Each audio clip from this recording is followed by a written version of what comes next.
της μουσικής ήταν του Μάριου Τσουκνή, δεν είναι πια μαζί μας, αλλά θα είναι πάντα μαζί μας.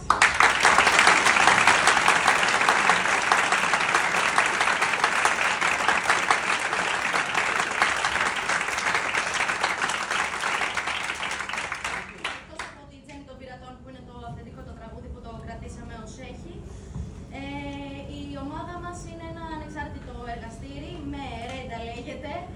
Μπορείτε να μας βρείτε και στο Instagram, αν θέλετε να μας ακολουθήσετε με .renda.theater.